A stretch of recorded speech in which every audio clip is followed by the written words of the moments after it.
Assalamualaikum warahmatullahi wabarakatuh. Selamat pagi teman-teman semua. Hari ini saya akan mengupdate NSM yang dulu saya beli 10 bulan yang lalu. Kalau teman-teman mengikuti dulu di Jasmine, dia itu sistemnya trellis ya. Ini usianya sekarang sudah 10 bulan dari sejak saya beli.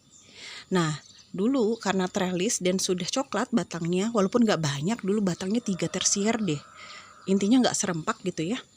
Nah, saya pangkas, ini on PGF ya teman-teman, saya pangkas nih, dan ternyata zong.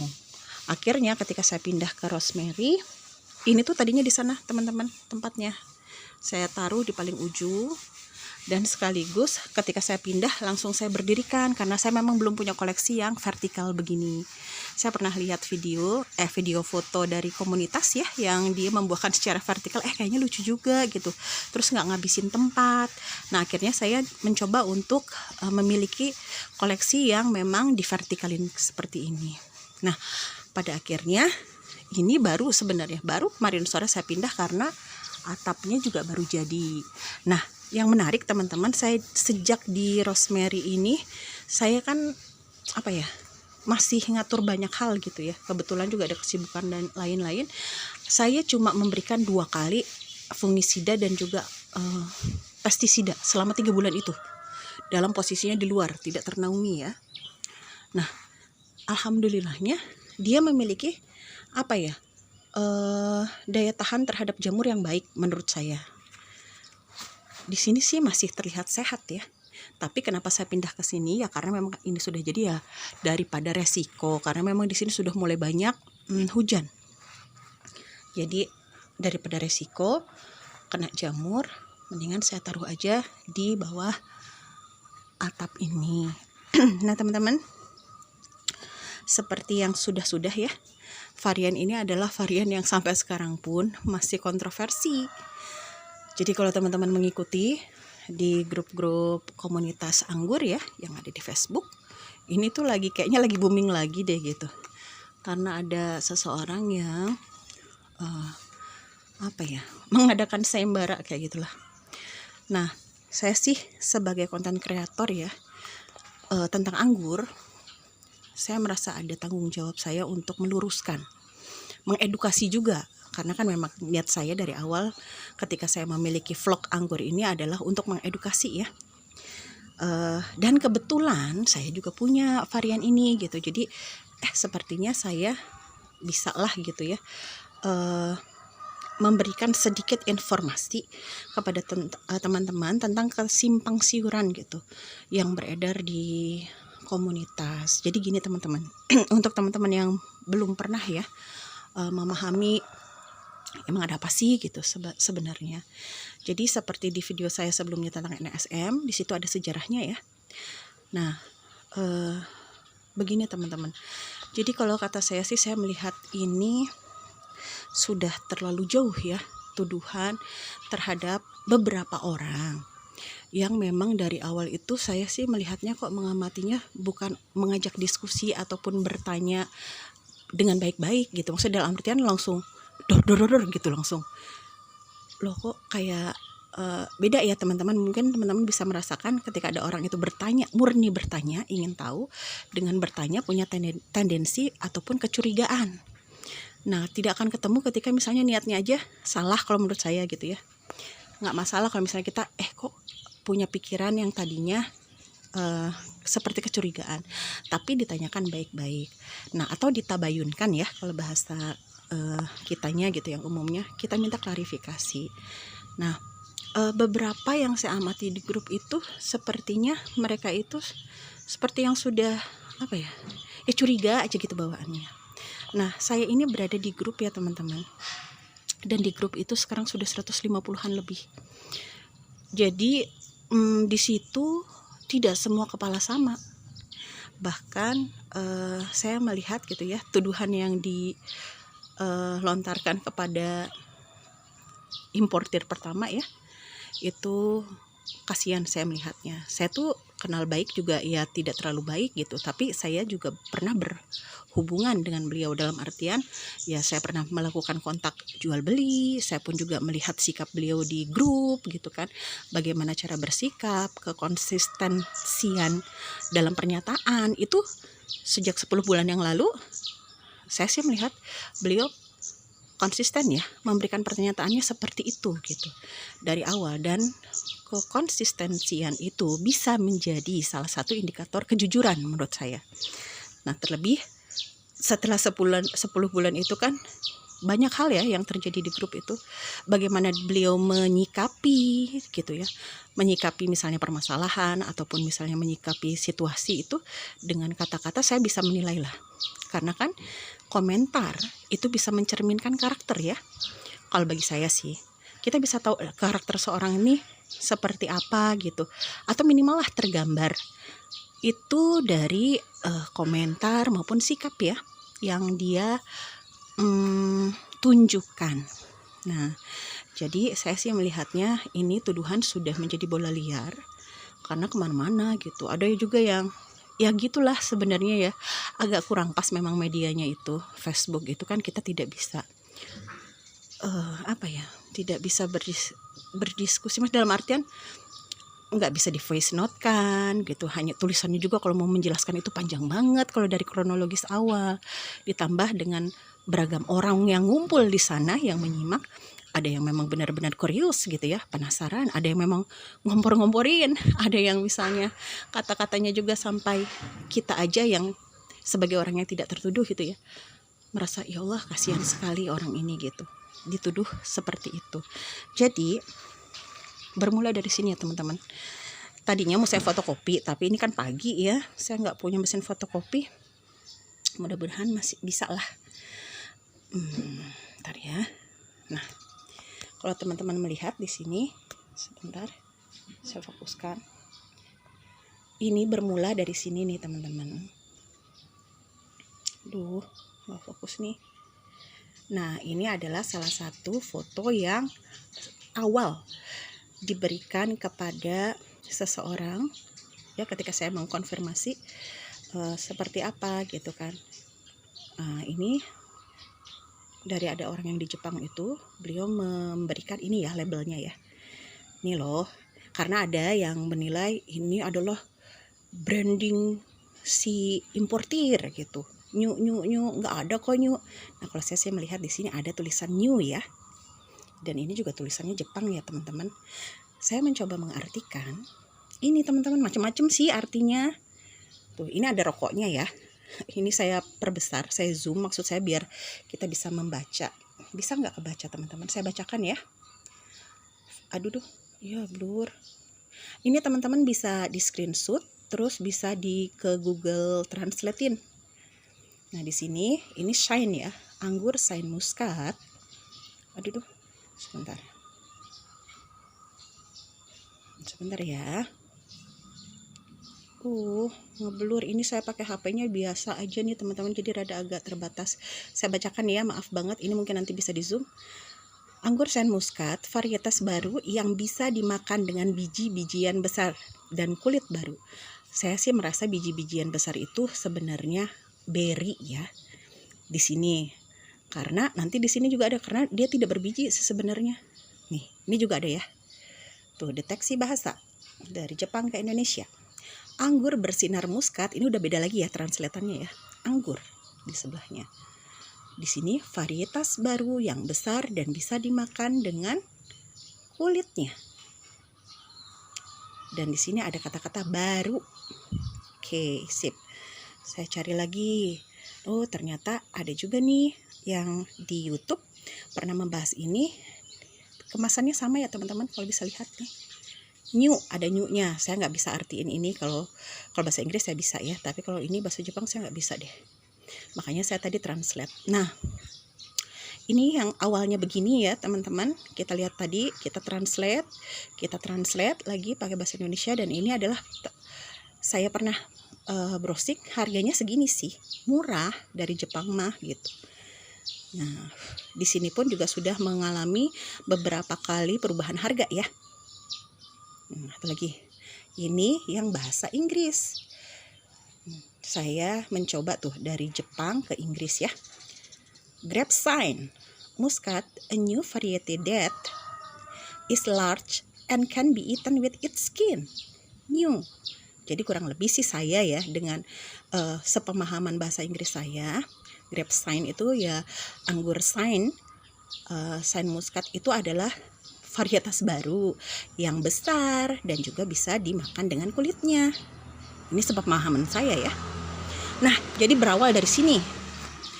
Ada orang-orang yang memang merasa ini nggak ada gitu. Maksudnya tuh nggak ada yang namanya new. Sedangkan yang saya pahami dari teman saya itu dan kekonsistensian beliau ya dalam menjelaskan itu, beliau tuh cuma membaca ini loh. Ini new, ini label yang new ini. Jadi new itu kalau padanan kata dalam bahasa Inggris yang paling tepat gitu ya, yang paling mendekati ke bahasa Indonesia adalah baru. Barunya itu apa gitu kan? Barunya itu kalau saya ya sebagai orang awam ditanya, barunya apa sih? Oh, ini ada deskripsinya gitu kan. Barunya itu, ya itu tadi bisa dimakan dengan kulitnya dan beri yang lebih besar. Karena ada deskripsi tadi. Aduh maaf banget ini. Jelek banget ya. Nah ini deh, bismillah. Nah, it's large and can be eaten with its skin. Gitu. Jadi teman saya itu, importir pertama itu, dia cuma membacakan teman-teman. Jadi tidak berusaha untuk mengada-ada ini adalah varietas baru. NSM itu ya maksudnya karena di sini ada tulisan baru, Shine muscat. Jadi dan ditambah ada keterangan di sini. Jadi kalau orang awam misalnya ya, saya ditanya, saya juga pas pertama ngelihat ini, oh iya berarti ini varian Shine muscat dengan mungkin upgrade terbaru gitu. Kalau saya sih melihatnya gitu ya. Kalau memang kita mau fair, sebaiknya mendingan kita coba deh random, kita tanyakan ke orang yang tidak pengangguran deh di dunia lain, ketika dia disuguhi dengan kata-kata ini, gimana persepsi dia gitu. Apakah misalnya A, dia itu akan berpersepsi bahwa oh iya ini adalah Shine muscat dengan yang baru gitu, kulitnya baru, ininya baru, berarti kan kalau di situ ada labelnya kurang lebih apalagi ada deskripsi gitu ya. Jadi yang sinyu itu seolah-olah kayak merujuk ke situ gitu kan. Nggak salah juga sih kalau kata saya. Apakah seperti itu atau B, itu adalah kecap orang-orang Jepang gitu kan. Ya dibuat polling aja gitu kalau kata saya sih. Kira-kira orang awam itu ketika disuguhkan dengan label yang seperti tadi, dia akan berpikiran seperti apa. Nah, kalau saya sih merasa yakin mereka akan merujuk ke sumber yang di label tadi, karena informasi itu tertuang lengkap di label tersebut gitu. Nah, jadi saya hanya ingin menunjukkan bahwa mungkin kekusutan ini adalah dari label itu tadi. Yang satu merasa membacakan, yang lain gitu, ada yang sebagian lain gitu ya, itu merasa itu adalah goreng-gorengan gitu. Ya nggak akan ketemu sih kalau kata saya kalau kayak gini. Yang satu ngerasa baca apa adanya, yang satu ngerasa itu adalah goreng-gorengan. Nah jadi teman-teman, jujur di dalam komunitas itu, di dalam grup WA itu 150 kepala itu tidak sama ya. Ketika ada kenaikan harga atau kebijakan tertentu yang harus diubah dan segala macam, itu nggak semua setuju teman-teman. Ada yang setuju, ada yang enggak, dan saya harus memberitahu ya, jujur. Di sana beliau itu sebagai admin dan tidak pernah terlontar dari beliau itu, yuk naikin harga, enggak. Itu kesepakatan teman-teman aja. Bahkan ada ya, mungkin teman-teman ini kan beragam ya. Ada yang serius, ada yang santai aja, orang lapangan banget gitu. Dan macam-macam. Itu di situ sampai udahlah, panas-panas di sana. Sampai ada joke-nya, naikin aja lagi lah gitu, tapi bercanda gitu ya, udah naikin aja lagi lah, ribet amat gitu. Terus ada yang juga, jadi intinya saya hanya ingin menekankan kenaikan harga itu adalah kesepakatan orang-orang di sana, dan perlu diketahui tidak semua orang sepakat, dan kebetulan yang tidak sepakatnya kemarin adalah minoritas. akhirnya ya suara terbanyak itu yang dipilih. Itu ya yang harus kita pahami dulu. Kasihan ini yang importer pertama ini jadi bulan-bulanan teman-teman yang lain gitu kan. Ini faktanya seperti itu. Beliau tidak pernah, yang saya tahu ya, selama saya bergabung di grup itu tidak pernah mengajukan untuk menaikkan harga. Enggak, itu kesepakatan aja. Bahkan salah satu yang ini gitu ya, ide itu juga terlontar dari orang yang keluar dari grup itu sekarang. Udah naikin aja, kita naikin aja gitu, ngegas banget. Yang saya tahu seperti itu. Nah kayak gitu ya teman-teman, kasihan gitu. Jadi kalau muslim itu kan hati-hati dalam menuduhkan sesuatu atau suatu hal ya kepada seseorang, karena ketika itu tidak terbukti maka itu akan berbalik kepada kita sendiri gitu. Jadi teman-teman hati-hati, karena ini juga menyangkut nama baik ya orang tersebut. Kalau nggak tahu faktanya, kita tanyakan saja baik-baik, tabayunkan lah. Kita minta klarifikasi dan segala macam. Japri aja, telepon. Saya rasa orangnya juga mau kok. Hanya kalau menjelaskan satu persatu itu capek. Bahkan ada yang gini, misalnya ya, mana buahnya, tunjukin dong gitu. Nah terus, bahkan untuk yang di grup itu teman-teman, ada satu orang yang saya lihat ya, dia selalu dia pernah memamerkan berinya dengan dompolan yang sangat baik menurut saya. Tapi beberapa kali saya tag, orang itu nggak mau komentar kalau ada debat-debat seperti itu. Maksudnya ada yang misalnya meminta klarifikasi dan apa, mungkin teman-teman saya sih melihatnya dia nggak mau ribet. Nggak bisa kita memuaskan semua orang gitu. Nggak bisa juga kita menjelaskan dari awal sampai akhir ke orang yang berbeda-beda gitu. Maka ini salah satu tujuan saya membuat video ini gitu. Siapa tahu bagi teman-teman yang memang ingin tahu cerita versi saya gitu, yang ada di dalam grup maupun juga yang mengamati komunitas, itu ya seperti itu adanya. Berbuah kok teman-teman. Di Om Royani Sadelih ya, saya berani bicara begini karena beliau pun juga punya YouTube, jadi teman-teman bisa, walaupun dompolannya kecil ya. Nah kalau yang di Om satu lagi saya nggak berani omong, karena saya pernah juga men-share ya foto beliau ketika ada orang yang mana gitu minta buktinya. Tapi saya sekarang berpikir, oh iya salah, saya tanpa izin nih men-share foto beliau gitu. Jadi saya minta maaf kepada Om H, karena fotonya pernah saya share di komunitas, tapi itu ada. Dan sekarang juga ada juga yang sudah berbunga. Kebetulan di saya zong. Jadi begini, kita fair ya. Ini waktu itu pernah diklaim sebagai varian yang lebih genjah dibanding sebelumnya, gitu ya. Tapi saya nggak tahu ya. Ini kembali lagi ke yang label tadi ya. Ketika orang itu dikasih referensi seperti itu, maka ya apa adanya. Di situ kan katanya lebih banyak dan segala macam. Nah di saya dan beberapa teman lagi lain itu memang zong gitu. Ketika kita membandingkan ini dengan Jupe, jauh. Menurut saya ya, saya punya Jupe, saya juga punya Esteki yang 3 bulan bisa berbuah gitu. Di saya nggak tahu, Esteki itu cepet banget berbuahnya di saya. Dan apalagi yang mudah velos gitu. Nah kalau untuk segenjah itu di saya tidak. Dan di beberapa teman pun tidak. Tapi ada orang-orang yang bisa membuahkan di usia kayaknya 6 atau 8 bulan ya. Di grup itu ada. Tapi kembali ya ke teman-teman, kita bisa pahami lah, orang itu juga nggak mau, banyak mungkin ya yang nggak mau ribet gitu. Jadi ketika ayo tunjukin dan segala macam, siapa kita bisa memaksa orang untuk menunjukkan properti pribadinya gitu kan. Nah, apalagi di tengah kekusutan yang ada. Jadi ya seperti itulah. Kalau saya sih berusaha memahami ya, bahkan orang yang sudah membuahkan dengan dompolan yang baik pun gitu, dia tidak mau komentar. Saya sih menghargai itu ya. Nah jadi teman-teman, kembali lagi ya ke yang importir awal. Itu kalau saya sih menganalogikannya seperti ini. Karena gini, ada juga orang yang meminta, tunjukin dong literaturnya, kok sampai nggak ada yang beli nggak tahu literaturnya. Kalau saya juga selama ini juga beli nggak tahu juga literaturnya, maksudnya ya seminim-minimnya aja. Ada yang cuma screenshotan gitu ya, kadang kalau misalnya kita beli dari Grapery gitu kan, misalnya kayak di saya koleksi cotton candy gitu kan, ada tuh ya screenshotan tentang deskripsi cotton candy gitu. Misalnya ada aroma, kulitnya segini, warnanya begitu gitu kan, ketahanan terhadap apa sih, embun beku kadang-kadang ya, kalau karena memang referensinya dari luar kan. Jadi ya seminim-minim itu aja deh.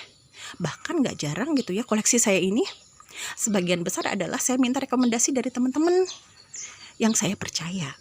Misal nih, karena kan kita males ya nanam terus ternyata nggak sesuai ekspektasi, jadi screenshot shortcutnya gitu ya, maksudnya jalan pintasnya saya nanya nih gitu ke teman-teman, misalnya, Om, varian yang paling rekomend deh di kebun Om apa? Yang saya suka tanya itu ke Om Ervin gitu ya, Ervineo, atau misalnya ke Om Mix Grape gitu kan. Saya nanya apa, daripada kita nanam ternyata nggak sesuai ekspektasi. Nah kadang beliau punya jagoan-jagoannya gitu ya. Ya udah deh, coba tanam. Nah saya melihat sepercaya itu importir pertama kepada temannya gitu. Mungkin teman baik ya, saya nggak tahu apakah teman baik atau teman sekali lewat, saya nggak paham. Tapi dia sepercaya saya terhadap Ervineo misalnya, Om Ervin, atau misalnya kepada Next Dixon gitu ya. Sepercaya itu aja, ya udah deh saya coba. Kalaupun ternyata faktanya tidak sesuai, misalnya pas dirasain, loh ternyata selera kita beda, itu kan juga bukan apa ya, jadi masalah yang lain gitu kan. Selera kan tidak bisa dipaksakan ya. Nah kayak gitu teman-teman. Saya sih melihat juga importer pertama itu ya sepercaya itu aja. Misalnya nih kayak temenan lah, kalau kita mau fair mungkin nggak, kasus ini relate banget ya sama kita gitu. Kita pun juga menanam kadang kan suka atas rekomendasi temen kok gitu. Nah jadi beliau pun begitu, ketika direkomendasikan ini ada yang enak gitu kan, coba deh tanam. Karena yang saya tahu dan pernah ada di video sebelumnya, yang di sana pun juga atas rekomendasi petani yang ada di sana gitu. Pas dia tanam setahun, dia punya yang lama, dia punya yang baru, dia mengamati gitu kan. Dia mengamati, dia merasa memperlakukan keduanya dengan yang sama, melakukan juga perlakuan, pokoknya segala macam, karena memang kebunnya sama ya. Kayak saya lah, saya ngasih pupuknya sama, penyiramannya juga sama, tapi kok hasilnya berbeda. Itu klaim dia gitu kan, itu pengalamannya dia. Mau dibuktikan ya harusnya, kalau mau dibuktikan kita fair juga, punya yang lama, punya yang baru, gimana nih kegenjahannya, gimana nih rasanya, aromanya, segala macamnya, baru bisa membandingkan gitu. Kalau kata saya sih yang fair seperti itu ya. Kan kalau katanya karena di saya gitu ya, saya nanam Taldun zong terus, tapi di tempat temen bagus-bagus gitu kan, ada aja gitu ya. Maksudnya kita bisa lah menganalogikan seperti itu gitu kan, mengkiaskan keadaan seperti itu. Terkadang di saya zong, di teman bagus, di saya gampang berbuah misalnya, bukan gampang ya, walaupun dombolannya kecil. Misal saya berhasil membuahkan mundrup walaupun dombolannya kecil, tapi di teman-teman yang lain itu adalah menganggap itu adalah varian yang susah. Jadi kayaknya memang banyak faktor ya yang mempengaruhi keberhasilan pohon ini berbuah atau tidak gitu, menurut saya ya teman-teman. Dan ini satu lagi deh, saya kasih tahu deh, masih di ini penutup aja, mudah-mudahan paham nih ya. Kita lihat ya. Nah ya, ada juga karena ada komentar yang begini. Bentar. Ini lekukan ya, masalah lekukan. Kalau di fotonya sih seperti ini, tidak dilekukan ya teman-teman. Jadi foto yang beredar tentang NSM yang dari sumber dari beliau itu seperti di video saya sebelumnya. Di sana beliau menyatakan bahwa itu adalah dengan perlakuan, membuat lekukan itu dengan perlakuan hormon GA3 dan CCPU yang memang dari Jepang ya. Karena pernah saya bahas sedikit, pernah mencoba dari CCPU dan juga GA3 di sini yang dari Indonesia, tapi hasilnya juga tidak memuaskan, tidak terlalu berlekuk. Bahkan beberapa teman sekarang mengimport ya obat-obat tersebut dari Jepang. Nah kayak gitu teman-teman, jadi aslinya memang tidak berlekuk ya. Kalau saya sih melihat yang waktu pas saya beli Sayan Muscat itu ada lekukan memang, tapi aslinya dia tidak berlekuk. Dan untuk teman-teman yang lain pernah mencoba CCPU dan GA3 dengan mungkin dosis yang tepat ya, varian-varian tertentu itu memang ada lekukan gitu, yang tadinya harusnya normal jadi berlekuk. Jadi ya dari awal sih saya tidak melihat ini adalah pembohongan publik ya, saya melihatnya seperti itu. Tapi saya tidak bisa memuaskan orang gitu. Saya sih melihat ini seperti jadi teringat kisahnya Lukman ya, seorang yang soleh yang mengajarkan kepada anaknya. Satu saat dia mengajak anaknya untuk ayo kita lihat yuk respon orang-orang itu gimana gitu. Beliau membawa keledai, beliau berjalan ke satu kaum dengan misalnya dengan yang awalnya beliau sendiri yang naik, anaknya jalan. Itu dinyinyirin tuh sama kaum itu, ih orang tua nggak punya perasaan, masa dia naik keledai anaknya disuruh jalan. Ya udah deh turun, akhirnya anak yang naik gitu kan, dia yang menuntun keledai. Nah, akhirnya ngelewatin lagi nih satu kaum lagi gitu kan. Kaumnya itu bilang, ih anak nggak tahu diri, masa sama yang muda nggak sopan gitu membiarkan yang tua berjalan. Ya turun deh, ya udah deh kita naikin aja yuk dua-duanya gitu. Mereka berdua nih naik keledai dan akhirnya melewati lagi kaum yang lain. Ada juga tuh komentar bahwa ih manusia-manusia tidak berperasaan gitu, masa keledai satu dinaikin dua, ditunggangin sama dua orang. Ya udah deh kita turun yuk, kasihan gitu, kita ikutin aja lah kata-kata orang itu. Sampai akhirnya si kudanya dituntun dan mereka tidak naik kuda itu, tetap melewati satu komunitas, dan komunitas itu juga berkomentar bahwa mereka itu menganggap mereka adalah orang-orang yang bodoh, udah punya kendaraan tapi nggak dinaikin. Jadi dari situ Luqman mengatakan kepada anaknya bahwa kita tidak bisa memuaskan semua orang gitu. Apa yang kita lakukan selalu aja ada celah orang untuk menilai dengan pemikirannya sendiri. Terus gimana dong solusinya? Solusinya adalah kalau di kami ya, di Muslim itu, di Islam itu, ya lillah aja. Luruskan niat kamu. Kamu melakukan ini niatnya apakah karena memang ada perintah Allah atau tidak? Udah, itu aja, stop gitu. Maksudnya berhenti sampai di situ. Mau orang ngomong A, B, C gitu ya, tidak usah terlalu diperdulikan, karena memang sebenarnya kalian sudah on the track ketika memang sudah lillah itu tadi. Ya paling itu ya pelajarannya teman-teman. Mudah-mudahan bisa mengurai kekusutan lah minimal ya. Saya juga tidak berharap, atau saya juga merasa mungkin video saya ini juga tidak semua orang sepakat gitu, tapi ya hanya inilah informasi yang bisa saya beri terkait NSM. Oke, selamat pagi, salam pengangguran dari Rosemary. Wassalamualaikum warahmatullahi wabarakatuh.